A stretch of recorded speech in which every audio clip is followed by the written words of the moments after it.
اب اس کے بعد اردو میں تقریر ہوگی. اس کا عنوان ہے حضرت مسیح موعود علیہ السلام کا صحابہ میں پیدا کردہ روحانی انقلاب. میں درخواست کروں گا مکرم و محترم چودھری شاہد محمود کارون صاحب مربی سلسلہ سے کہ وہ تشریف لائیں.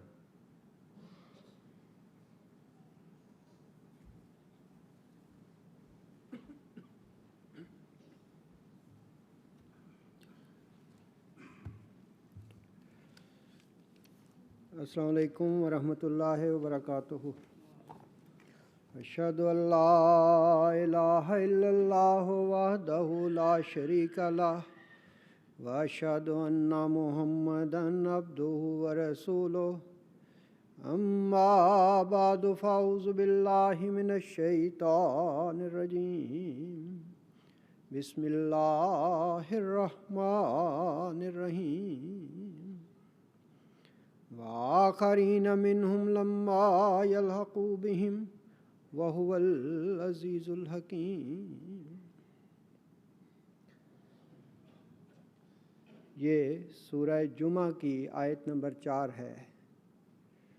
رسول اللہ صلی اللہ علیہ وسلم صحابہ میں تشریف فرما تھے کہ سورہ جمعہ کی یہ آیات نازل ہوئیں، جس میں یہ ذکر تھا کہ کچھ اور لوگ بھی ہیں جو اس وقت تو ہم میں شامل نہیں، بعد میں آئیں گے، لیکن وہ صحابہ کا درجہ پا جائیں گے.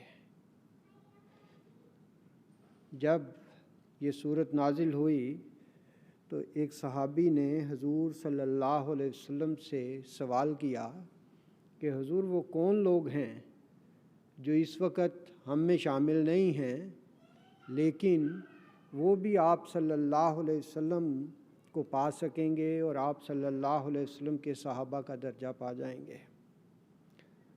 رسول اللہ صلی اللہ علیہ وسلم خاموش رہے. سوال کرنے والے نے اپنا سوال 2-3 مرتبہ دہرایا.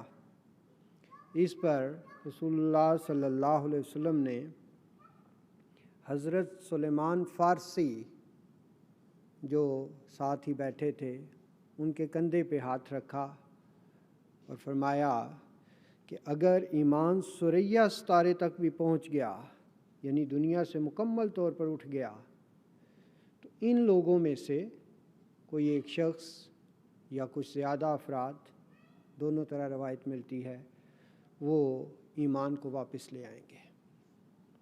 اور یہ بخاری کی حدیث ہے. جب ہم اس زمانہ میں آتے ہیں تو 19ویں صدی کے وسط میں اسلام کی حالت بہت دگرگوں ہو چکی تھی، خراب ہو چکی تھی. ہندوستان میں تمام مذاہب کی طرف سے بانی اسلام یعنی حضرت محمد مصطفیٰ صلی اللہ علیہ وسلم پر حملے ہو رہے تھے. ہندو بھی حملے کر رہے تھے مختلف کتابیں لکھ کر مختلف طرح سے، اور عیسائی بھی حملے کر رہے تھے. یعنی ظاہر الفساد فی البر والبحر کا زمانہ تھا. خشکی پر بھی اور تری میں بھی ہر طرف فساد ہی فساد برپا تھا اسلام کے خلاف. اور رسول اللہ صلی اللہ علیہ وسلم کی حدیث کہ لا یبقى من الاسلام الا اسمہ ولا یبقى من القرآن الا رسمہ کا مصداق بن چکا تھا زمانہ، کہ نام کا صرف اسلام رہ گیا تھا اور قرآن کریم صرف اور صرف سجانے کے لیے طاقوں میں، الماریوں میں اور اوپر اچھے غلاف چڑھانے کے لیے رہ گیا تھا. اس پر عمل بالکل ختم ہو چکا تھا. چنانچہ الطاف حسین حالی اس زمانے کا نقشہ اس طرح کھینچتے ہیں: رہا دین باقی نہ اسلام باقی، ایک اسلام کا رہ گیا نام باقی. یعنی نہ تو دین رہ گیا ہے نہ اسلام رہ گیا ہے، نام کا اسلام ہے جسے لیے پھرتے ہیں. ایسے وقت میں رسول اللہ صلی اللہ علیہ وسلم کی پیش گوئی کے عین مطابق وہ رجل فارس یعنی پرشیا کا رہنے والا یا جس کا تعلق پرشیا کے ساتھ تھا، فارس کے ساتھ تھا، جس کے متعلق پیش گوئی تھی کہ اگر ایمان ثریا ستارے پر بھی پہنچ گیا تو وہ اسے واپس لے آئے گا، وہ اسلام کی حقانیت اور صداقت کو ظاہر کرنے کے لیے اور دشمنان اسلام کو چاروں شانے چت کرنے کے لیے خدا تعالیٰ نے اس کو بھیجا۔ وہ جری اللہ حضرت مرزا غلام احمد مسیح موعود و مہدی موعود علیہ الصلاۃ والسلام ہیں۔ آپ نے 1882 کے شروع میں ہی مسجد اقصیٰ میں ایک کشف دیکھا تھا کہ ایک باغ لگایا جا رہا ہے اور اس کا مالی جو ہیں اس کے وہ آپ مقرر ہوئے ہیں، یعنی حضرت مسیح موعود علیہ الصلاۃ والسلام اس باغ کے مالی مقرر ہوئے ہیں، اس کو سنبھالنے والے مقرر ہوئے ہیں۔ حضرت مسیح موعود علیہ الصلاۃ والسلام اس آیت کی تفسیر میں فرماتے ہیں، جس کی میں نے شروع میں تلاوت کی ہے، وآخرین منہم لما یلحق بہم، فرمایا اللہ جل شانہ نے اس آخری گروہ کو منہم کے لفظ سے پکارا تا یہ اشارہ کرے کہ معائنہ معجزات میں وہ بھی صحابہ کے رنگ میں ہی ہیں، یعنی معجزات دیکھنے میں جو اس زمانے میں لوگ ہوں گے، جو میرے پیراؤ ہوں گے، وہ صحابہ کے رنگ میں ہیں۔ سوچ کر دیکھو کہ 1300 برس میں ایسا زمانہ منہاج نبوت کا اور کس نے پایا؟ اس زمانہ میں جس میں ہماری جماعت پیدا کی گئی ہے، کئی وجہ سے اس جماعت کو صحابہ رضی اللہ عنہم سے مشابہت ہے، کئی وجوہات ہیں جن سے پتہ چلتا ہے کہ یہ بھی صحابہ کا رنگ اختیار کر گئے ہیں۔ فرمایا وہ معجزات اور نشانوں کو دیکھتے ہیں جیسا کہ صحابہ نے دیکھا، وہ خدا تعالیٰ کے نشانوں اور تازہ بتازہ تائیدات سے نور اور یقین پاتے ہیں جیسا کہ صحابہ نے پایا، وہ خدا کی راہ میں لوگوں کے ٹھٹھے اور ہنسی اور لان تان اور طرح طرح کی دل آزاری اور برزبانی اور قطع رحم وغیرہ کا صدمہ اٹھا رہے ہیں جیسا کہ صحابہ نے اٹھایا، یعنی جو حالات صحابہ کے ساتھ تکالیف آئیں، جس طرح تنگی دی گئی، اسی طرح ان کو تنگی دی جا رہی ہے۔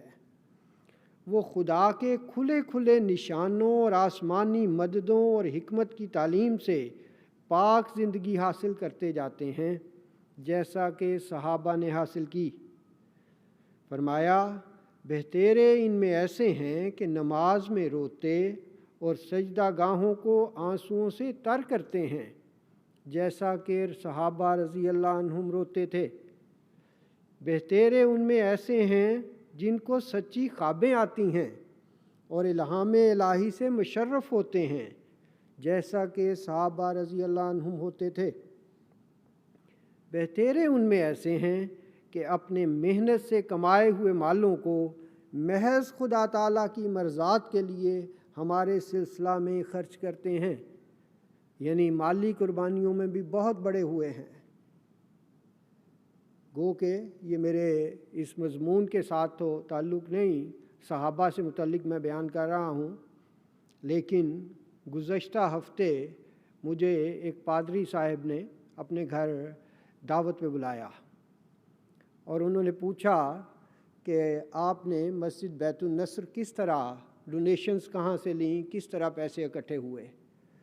جب میں نے انہیں واقعات کچھ سنائے کہ کس طرح ہمارے لوگوں نے اس کے لیے قربانیاں دی ہیں، تو وہ کہنے لگے کہ یہ تو وہی قربانیاں ہیں جو حضرت مسیح علیہ السلام کے، یعنی حضرت عیسیٰ علیہ السلام کے ساتھی دیا کرتے تھے، یعنی صحابہ کے رنگ کی قربانیاں ہیں، جو انبیاء کے ساتھ ملے ہوئے ہوتے ہیں، وہ قربانیاں کرنے والے جو کرتے ہیں وہ انہوں نے کی ہیں۔ تو یہ تو میں تابعین اور تبع تابعین کا ذکر کر رہا ہوں۔ حضرت مسیح موعود علیہ الصلاۃ والسلام فرماتے ہیں بہتیرے ان میں سے ایسے ہیں کہ اپنے محنت سے کمائے ہوئے مالوں کو محض خدا تعالیٰ کی مرضات کے لیے ہمارے سلسلہ میں خرچ کرتے ہیں جیسا کہ صحابہ رضی اللہ عنہم خرچ کرتے تھے۔ ان میں ایسے لوگ کئی پاؤ گے جو موت کو یاد رکھتے اور دلوں کے نرم اور سچی تقوی پر قدم مار رہے ہیں، جیسا کہ صحابہ رضی اللہ عنہم کی سیرت تھی۔